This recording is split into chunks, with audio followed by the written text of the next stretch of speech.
રાજ્યમાં હવે એક સાથે બે વરસાદી સિસ્ટમ સક્રિય થઈ છે અને ગાજવીજ સાથે વરસાદ પડવાની આગાહી કરવામાં આવી છે।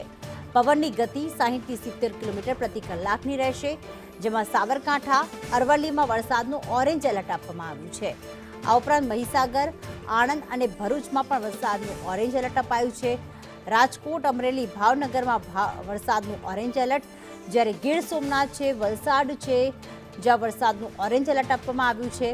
દમણ, દાદરા નગર હવેલીમાં પણ ઓરેન્જ એલર્ટ, જ્યારે અમદાવાદ, ગાંધીનગર અને ખેડામાં વરસાદનું યલો એલર્ટ આપવામાં આવ્યું છે। વડોદરા, પંચમહાલ, નર્મદામાં પણ વરસાદનું યલો એલર્ટ, છોટાઉદેપુર, સુરત, તાપીમાં પણ વરસાદ રહેશે। ડાંગ, બનાસકાંઠા, મહેસાણામાં પણ વરસાદનું યલો એલર્ટ આપવામાં આવ્યું છે। આ ઉપરાંત પાટણ, કચ્છ અને મોરબીમાં પણ આજે યલો એલર્ટ રહેશે। સુરેન્દ્રનગર, દ્વારકામાં પણ યલો એલર્ટ આપવામાં આવ્યું છે। તો રાજ્યમાં આજે ગાજવીજ સાથે સામાન્ય વરસાદની આગાહી વ્યક્ત કરવામાં આવી છે। ખાસ મધ્યપ્રદેશ તરફ એક સાયક્લોનિક સર્ક્યુલેશન સક્રિય થયું છે અને એક સાથે વરસાદ બે સિસ્ટમ સક્રિય થતાં હવે વરસાદની આગાહી કરવામાં આવી છે।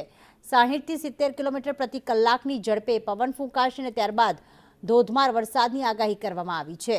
કેટલાક જિલ્લાઓમાં ઓરેન્જ એલર્ટ તો કેટલાક જિલ્લાઓમાં યલો એલર્ટ આપવામાં આવ્યું છે। આજે અમદાવાદ, ગાંધીનગર, ખેડામાં યલો એલર્ટ આપવામાં આવ્યું અને કેટલાક જિલ્લામાં છૂટાછવાયા વરસાદની પણ આગાહી વ્યક્ત કરવામાં આવી। તો ગાજવીજ સાથે વરસાદની આગાહી, પંચમહાલમાં અત્યારે યલો એલર્ટ આપવામાં આવ્યું છે, જ્યારે નર્મદામાં પણ આજે યલો એલર્ટ રહેશે। છોટાઉદેપુરમાં પણ વરસાદની આગાહી વચ્ચે યલો એલર્ટ, સુરતમાં પણ આપવામાં આવ્યું છે યલો એલર્ટ, જ્યારે તાપીમાં પણ આજે વરસાદ પડવાની શક્યતા વ્યક્ત કરવામાં આવી છે। ડાંગમાં પણ આજે વરસાદી માહોલ રહેશે અને જેના જ કારણે ફરી એક વખત ક્યાંક ભર ઉનાળે લોકોને ઠંડકનો અનુભવ તો થઈ રહ્યો છે, પરંતુ ખેતીના પાકને પણ નુકસાન થશે। હવામાન વિભાગ દ્વારા 3 મેથી લઈને 8 મે સુધી ગુજરાતમાં વરસાદની આગાહી વ્યક્ત કરવામાં આવી હતી, પરંતુ રાજ્યમાં એક સાથે આજે બે વરસાદી સિસ્ટમ એક્ટિવ છે, જેના કારણે ગાજવીજ સાથે વરસાદ પડવાની આગાહી।